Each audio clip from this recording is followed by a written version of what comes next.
नमस्कार, मैं संजय शुक्ला। आज हमारे साथ एक खास मेहमान के रूप में डॉक्टर वर्षा पाठक जी मौजूद हैं। इनकी खासियत ये है कि इनने केमिस्ट्री में जहाँ गोल्ड मेडलिस्ट है, वहीं ज्योतिषी में पीएचडी भी करी है। इनके हस्बैंड एनएचआई में पूर्व प्रोजेक्ट डायरेक्टर श्री राजीव पाठक जी हैं। वर्तमान में ये लोग रायपुर में शिफ्ट हो चुके हैं, लेकिन हमारे विशेष आमंत्रण पर बैतुल वाणी के रूबरू कार्यक्रम में आए हैं। बैतुल वाणी के रूबरू कार्यक्रम में मैडम आपका बहुत बहुत स्वागत है। आपने केमिस्ट्री में गोल्ड मेडल है आप जी। और ज्योतिषी में भी पीएचडी करी है। जी। ये दोनों का कॉम्बिनेशन कुछ जम नहीं रहा है, मतलब इसके बारे में कुछ बताइए ना कि एक अलग है दूसरा अलग है, आपने कैसे इसको चुना? मैं साइंस की विद्यार्थी रही हूँ जी। और मैंने केमिस्ट्री में एमएससी किया और केमिस्ट्री को काफी समय तक पढ़ाया भी। लेकिन मुझे बचपन से ही ज्योतिष में रुझान था। मैं देखती थी कि समाज में लोग बहुत अपने कैरियर, व्यापार, बीमारियों को लेके परेशान रहते हैं और इस फील्ड में एक उचित मार्गदर्शन लोगों को नहीं मिल पाता। तो मेरा बचपन से ही रुझान इस तरफ था, पढ़ती थी, किताबें पढ़ती थी, लेकिन मुझे कोई इसमें एकेडमिक एजुकेशन मेरा नहीं था। पढ़ती रही, पढ़ती रही। फिर मेरा जब मैं ग्वालियर शादी होके आई, तो वहाँ जीवा यूनिवर्सिटी में पहली बार ज्योतिर्विज्ञान सब्जेक्ट से एमए करने का मुझे मौका मिला और मुझे बीए भी नहीं करना पड़ा क्योंकि मुझे इतनी नॉलेज थी कि उन्होंने मुझे सीधे एमए में एडमिशन दिया। मैंने वहाँ एमए किया 2005 और 6 में। उसके बाद 2008 से मैंने वहीं पर पढ़ाने का काम किया। विगत 2020 तक मैंने वहाँ पढ़ाया। फिर मैंने पीएचडी की। मेरी मेडिकल एस्ट्रोलॉजी में पीएचडी है, डॉक्टरेट मिली मुझे और इस क्षेत्र में बहुत सम्मान, यश, नाम सब कुछ मिला। जैसे कि आप केमिस्ट्री में गोल्ड मेडलिस्ट हैं और आपने बताया कि आपको ज्योतिषी में शौक था और साथ ही कुछ समस्या भी, जैसे लोग बताते थे कि उनको प्रॉपर गाइडेंस नहीं मिल पाता है, तो ज्योतिषी में भी आपने कदम बढ़ाया और आसमानी छू लिया, मतलब सीधे पीएचडी कर ली। इतना ज्यादा इंटरेस्ट था इसमें? जी सर, जब हम इसका एकेडमिक एजुकेशन करते हैं, हम जब इसमें एडमिशन लेते हैं, तो हम इसकी हर विधा में अध्ययन करते हैं। इसकी जो ज्योतिष की 3 विधा हैं, सिद्धांत, होरा, फलित, गणित, ये सब मैंने अच्छे से पढ़ा और साइंस की एजुकेशन होने के कारण मैंने जल्दी इन चीजों को पिकअप किया। जल्दी इन चीजों को मैं मतलब समझती चली गई। बकाया ईश्वर का आशीर्वाद, इष्ट उपासना मेरे साथ रही। जैसे आपने के बारे में थोड़ी-सी जानकारी ये मिली है कि आपने ग्वालियर विश्वविद्यालय में काफ़ी लंबे समय तक अध्यापन कार्य भी कराया है। कौन-सा सब्जेक्ट पढ़ाते थे आप यहाँ पर? जी, मैंने ज्योतिष का जो फलित भाग है, यानी बृहद पाराशर होरा शास्त्र का मैंने बहुत अच्छे से अध्ययन किया और फलित पे काम किया। बकाया कुछ एक्सपीरियंस के हिसाब से मैंने उसमें मॉडिफिकेशंस भी किए। जो पुराने थे उसको कुछ नए उसमें ढाला। एक्सपीरियंस से मैंने बहुत सीखा। डिफरेंट फील्ड की पत्रिकाएँ देखना, समझना, उनके सॉल्यूशंस को निकालना, उनके कारकत्व को देखना, इन सब के हिसाब से मैंने ज्योतिष को एक नए डायरेक्शन में मूव किया। जैसे आप ये ने आप फलित और एक और कोई जी, सिद्धांत। ये ज्योतिषी की भाषा हो गई। जी, ज्योतिषी जैसे आम आदमी समझ सके, जी इसको आप कैसे मतलब बताना चाहोगे सरल भाषा में जी, कि जो आपने मतलब वहाँ अध्यापन कार्य कराया था इसको? जी। देखिए, ज्योतिष को पढ़ाने में आपको सिर्फ सीधे पत्रिकाओं का विश्लेषण करके रिजल्ट पे नहीं पहुंचना होता। पहले इसमें गणित साधन करना होता है, गणित निकालना होती है, बहुत एक्यूरेसी होना चाहिए। उसके हिसाब से आप फिर पत्रिका के बाद पूरा ज्योतिष आपके 9 ग्रह, 12 राशियाँ, 12 लगन, 27 नक्षत्रों के आसपास मिलता है। तो उसमें आपका अध्ययन कितना डीप है, कैसे नक्षत्र चरण आप पकड़ते हैं, कैसे आप राशियों को पकड़ते हैं, कैसे आप लग्न विश्लेषित करते हैं। एक पत्रिका यदि उसका एक्यूरेट टाइम है, तो आप उस पत्रिका के अकॉर्डिंग उस आदमी का पूरी लाइफ साइकिल को सामने ला सकते। हम ये देखते हैं आजकल, चाहे सोशल मीडिया की बात हो, चाहे टेलीविजन की बात हो, चाहे गूगल बाबा की बात हो, ज्योतिषियों की एक लंबी फहरिस्त देखने को मिलती है जो कि विभिन्न राशियों के बारे में लंबा चौड़ा वक्तव्य देते हैं। सुबह होती है, सूरज की किरण निकलती है और ज्योतिषियों का शुरू हो जाता है। आज इस राशि के लिए ऐसा, कल इस राशि के लिए ऐसा, आप घर से बाहर निकल रहे हैं गुड़ खा के जाइए, फलाना करिए, इस टाइप के टोटके भी बताते। क्या इन पे विश्वास करना चाहिए? देखिए, ये मैं इसमें कोई ऐसा नहीं देना चाहूँगी आपको स्टेटमेंट। क्या है, आप जब एक प्लेटफ़ॉर्म पे कई ज्योतिषी बात करते हैं, तो वो एक कॉमन पे बात करते हैं, वो ग्रह गोचर पे बात करते हैं। बृहस्पति आज कर्क राशि में चल रहा है, तो ये होगा या कोई भी प्रेडिक्शंस है राहु, शनि से संबंधित। लेकिन वो आपका एक कॉमन होता है। लेकिन आप जब किसी व्यक्ति विशेष कोई तुला राशि का व्यक्ति तो हज़ारों हैं, लाखों हैं, हर व्यक्ति पे वो चीज़ सही नहीं बैठती। आपकी पत्रिका में तुला राशि क्या है, शुक्र कैसा है, शनि कैसा है, तो हर व्यक्ति विशेष के लिए प्रेडिक्शन अलग है। क्या आप मानते हैं कि ज्योतिषी में हर समस्या का समाधान है? बिल्कुल है, और है 100%। तो कोई उदाहरण देके बताएं। देखिए, ज्योतिष आपके जीवन में एक गाइडलाइन है। आपको ज्योतिषी ये बताता है कि बारिश है, आप छतरी लेके साथ निकलिए। वो छतरी आपको एक प्रोटेक्शन देगी, आप भीगने से बच जाएँगे। कुछ छींटे पड़ेंगे, प्रारब्ध है तो कुछ तो आएगा, लेकिन उसके आपके पास सॉल्यूशंस होंगे, आप अच्छे समय को और अच्छा कर पाएँगे। और अगर आपका समय खराब है, ज्योतिषी कहता है कि आप रुक जाइए, कोई इन्वेस्टमेंट करने के लिए, किसी भी काम के लिए, तो वो आपके लिए एक अच्छा रिज़ल्ट देता है। तो अगर मैं आपको एक उदाहरण से बताती हूँ कि मेरे पास तो बहुत लोग आते हैं, बहुत ग्वालियर में मेरी बहुत अच्छी प्रैक्टिस थी। तो आजकल सबसे बच्चे से माँ-बाप पर बच्चे माँ-बाप कहते हैं हमें बच्चे को डॉक्टर बनाना है या इंजीनियर बनाना है या इसको हमको सिविल जज बनाना है। लेकिन उसकी पत्रिका में वो बनने का योग है? क्या बच्चा आपका वो बिज़नेस कर पाएगा?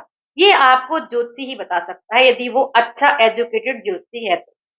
तो उसके निमित्त हम ये देखते हैं, जैसे एक हमारे पास आते थे, वो एक मिडल क्लास के बिज़नेसमैन थे और उन्होंने अपने बेटे को अपनी दुकान पे बिठाना था।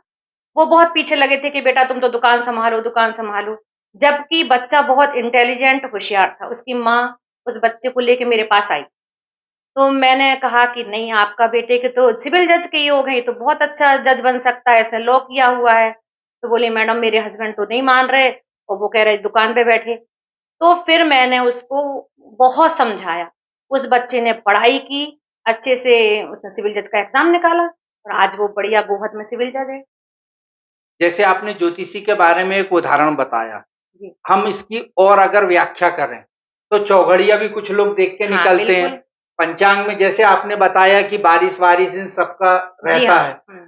तो ये सब चीज़ क्या एक ही जैसे की ओर इंगित करती है क्या? चाहे चौघड़िया की बात हो तो अभी मत निकलना, पंचांग नहीं, की बात हो अभी मुहूर्त नहीं है। देखिए क्या है, जीवन में मुहूर्त का बहुत महत्व है। किसी भी समय को, किसी भी कार्य को यदि आप सही मुहूर्त और सही समय पे करते हैं, तो उसके 50% रिज़ल्ट आपके फ़ेवर में हो जाते हैं।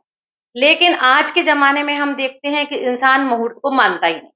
जैसे कोई शादी है, आपने देखा कि वे आपका पाणी ग्रहण संस्कार का मुहूर्त मान लीजिए रात का है, तो आपको उसी समय कन्यादान करना चाहिए, बच्चों के फेरे उसी समय होना चाहिए।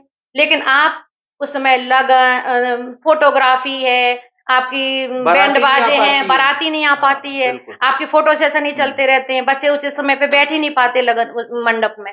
तो इससे फिर क्या होता है, उसका दुष्परिणाम बच्चों को फिर जीवन भर भुगतना पड़ता है। तो हमें शुभ लगन, शुभ होरा, बहुत ज़्यादा नहीं कि उसके पीछे आप बिल्कुल पागल ही हो जाएँ, ऐसा भी नहीं, पर ध्यान रखना चाहिए। बड़े कामों में गृह प्रवेश है, मुंडन है, अन्नप्राशन है या विवाह में विशेष रूप से आपको मुहूर्त का ध्यान रखना चाहिए। जैसे कुछ लोग ये भी कहते हैं कि अगर बच्चा बालिग हो गया है तो कुंडली का कोई महत्व ही नहीं रहता है। इसको आप क्या मानते हैं? नहीं, जीवन भर अच्छा। यानी अब आप जब आप प्रौढ़ावस्था से आगे जाते हैं तो आपको बीमारियाँ दे घेरने लगती हैं। हुँ। तो आपको पता होना चाहिए कि आपकी किस महादशा में, किस उम्र में आपको कौन-सी बीमारी का सामना करना पड़ेगा। आपको थायराइड होगी या आपको शुगर हो जाएगी या आपको हार्ट अटैक आ सकता है, तो उसके लिए आपको इन सब चीज़ का ध्यान रखना चाहिए। अच्छा ज्योतिषी और कर्मकांड में ये दोनों में क्या फ़र्क होता है मैडम? देखिए, ज्योतिषी होता है जो आपकी पत्रिका के अकॉर्डिंग आपकी पूरी लाइफ साइकिल आपके सामने रख दे। किस उम्र में बच्चे होंगे, कब शादियाँ होंगी, कब व्यापार होगा, कब आप बीमार पड़ेंगे। लेकिन कर्मकांड है उनका निराकरण, जैसे किसी ग्रह की शांति करना है, मंत्रोच्चार करना है, पाठ करना है, वो सब चीज़ें कर्मकांड है। तो कर्मकांड और ज्योतिषी अलग-अलग सब्जेक्ट्स। मतलब ज्योतिषी विद्या ये बताती है कि आने वाला समय टेंटेटिव ऐसा आएगा जी हाँ, और अगर आप ये कर्म कर लेते हो तो हो सकता है तुम्हारा बुरा जो भी हो वो थोड़ा कट जाए। बिल्कुल। मतलब ये प्रारब्ध को भी काटने का काम करता है क्या? बिल्कुल भी नहीं सर, प्रारब्ध में जो लिखा है वो तो होगा ही, जी। उसे हम ज्योतिषी या कोई भी बदल नहीं सकता, लेकिन उसे हम कम ज़्यादा कर सकते हैं। आपका मेजर एक्सीडेंट होना है, आपकी पत्रिका में कोई खराब दशा चल रही, हमने कहा भाई बच के चलिए एक्सीडेंट का योग दिख रहा है, तो आपको वो चीज़ अगर आप अवेयर हैं, उस दौरान आप कुछ शांति, पाठ, दान, पुण्य या जो भी कर रहे हैं, तो आपकी वो छोटी चीज़ में निकल जाएगा, छोटे उपाय में निकल जाएगा। अच्छा, मांगलिक एक ऐसा शब्द है जिससे सबको भय उत्पन्न होता है। जैसे लड़का मांगलिक है तो उसके लिए लड़की भी मांगलिक ही ढूंढने का प्रयास करते हैं लोग बाग, जी हाँ। दोनों का। तो ये मतलब, और अगर नहीं मिला या दूसरे से कर लिया तो इसके क्या साइड इफेक्ट होते हैं उनके जीवन में, क्या दिक्कतें आती हैं उनको? देखिए, मांगलिक दोष को लेके समाज में बहुत भ्रांतियाँ भी हैं। जैसे मान लीजिए किसी वर की पत्रिका में 1, 4, 7, 8, 12वें घर में मंगल है तो वो मांगलिक हो जाता है। उस मंगल दोष की काट के लिए हम लड़की के उन्हीं भावों में मंगल लेना चाहते हैं। लेकिन इसका भी निराकरण किसी उचित ज्योतिषी के द्वारा होना चाहिए। अगर सप्तम भाव में किसी वर का मंगल है और उसके अष्टम के मंगल से शादी कर दीजिए तो वो तो तुरंत शादी खराब हो जाएगी। तो उसमें कितने परसेंट मंगल किस भाव से कटता है या किसी दूसरे पाप ग्रह के रहने से कटता है, तो मांगलिक दोष का उचित निराकरण करके ही शादी करना चाहिए। ये भी देखने में आता है मैडम कि कुछ लोग ऐसे भी होते हैं जो कुंडली ज्योतिषी किसी के पास नहीं जाते और सीधे शादी कर लेते हैं। जी। तो ऐसे लोग जो शादी करते हैं तो आप क्या मानते हो, इनका भविष्य में नुकसान होता है या नहीं होता है? इसके बारे देखिए, में बताएं। जहाँ तक मैं मानती हूँ कि शादी एक कार्मिक रिलेशन होता है, यानी पिछले जन्म के कर्म के अनुसार हमको पति-पत्नी मिलते हैं। अब इसमें मान लीजिए कोई लव मैरिज कर रहा है और उनके कार्मिक रिलेशंस बहुत अच्छे हैं, तो उनकी शादी मतलब अपने आप स्वाभाविक रूप से ही उनकी पत्रिका मिल रही होगी और शादी सक्सेस जाएगी।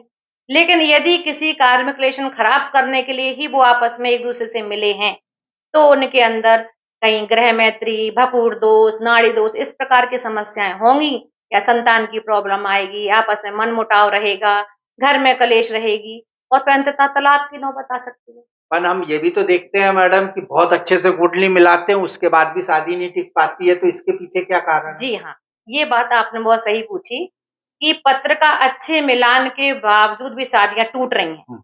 तो इनके पीछे वही कारण है कि लोग पंचांग से नक्षत्र मिलान करके गुण मिला देते हैं, 36 में 32 मिल गए आप शादी कर लो। ऐसा बिल्कुल नहीं होना चाहिए। पत्रिका मिलान में बहुत होशियारी के साथ ग्रह मैत्री, भकूट, नाड़ी दोष और उनकी पत्रिकाओं के ग्रहों का मैच होना चाहिए। क्या वो एक-दूसरे के लिए हार्मफुल हैं? या एक-दूसरे को बीमारी देंगे? एक-दूसरे का सम्मान नहीं करेंगे? गुण अकेले मिलने से कुछ भी नहीं होता, जब तक बच्चों के ग्रह अच्छे से ना मैच किए जाएँ।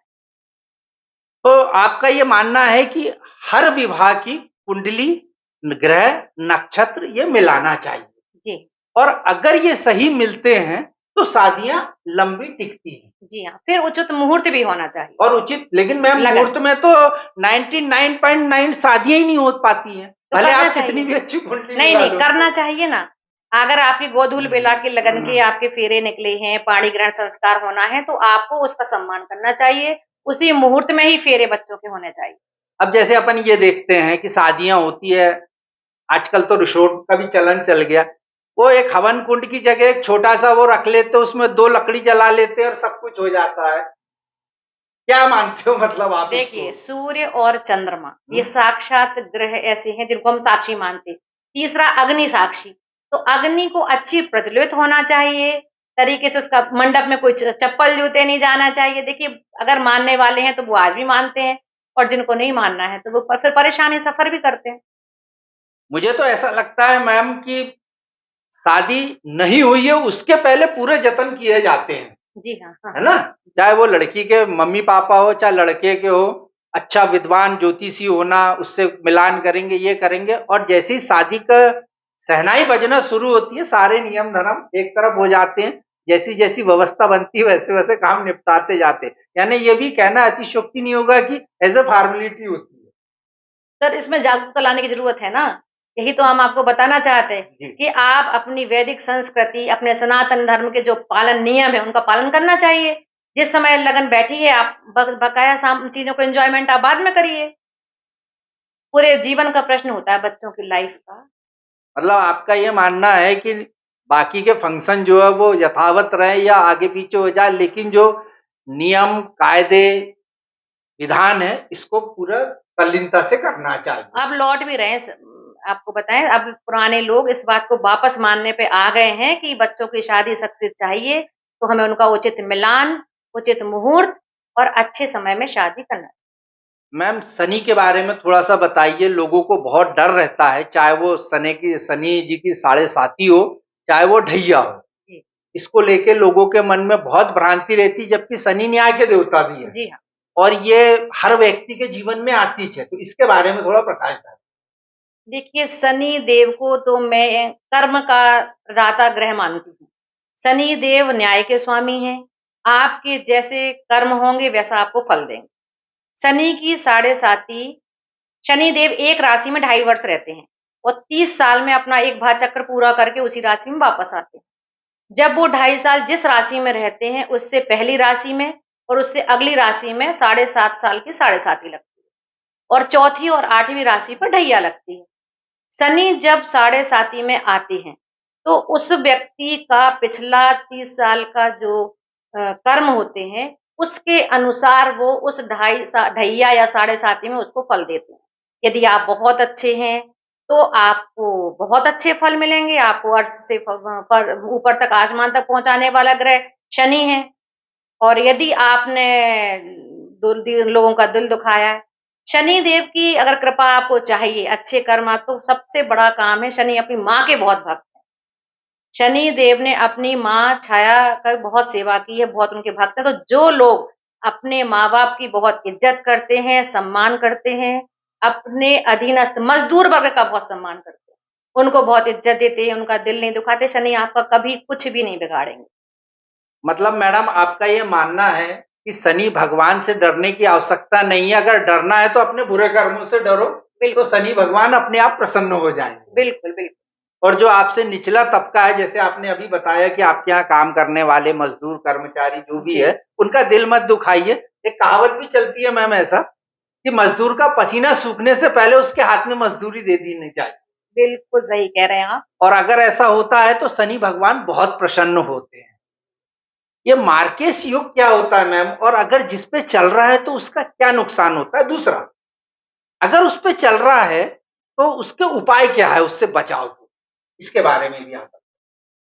देखिए, हर 12 लग्नों में उनकी लग्न के हिसाब से अलग-अलग मार्केस निर्धारित पत्रिका में होते हैं।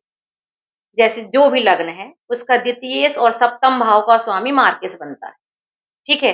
कुछ लग्नों में ये प्रबल मार्केस होते हैं, कुछ में कम मार्केस होते हैं। मार्केस कई प्रकार के होते हैं। मृत्यु तुल्य कष्ट देना जो होता है जीवन में, वो आदमी का मार्केस होता है। ये ज़रूरी नहीं होता कि वो व्यक्ति मर ही जाएगा। मार्केस में हो सकता है कि आपके घर में बहुत बड़ी चोरी हो जाए, आप पे कोई कोर्ट कचहरी हो जाए, आपका अपमान हो जाए, आप कोई बड़ी गंभीर बीमारी से ग्रसित हो जाएँ। ये सब चीज़ें मार्केस के अंतर्गत आती हैं।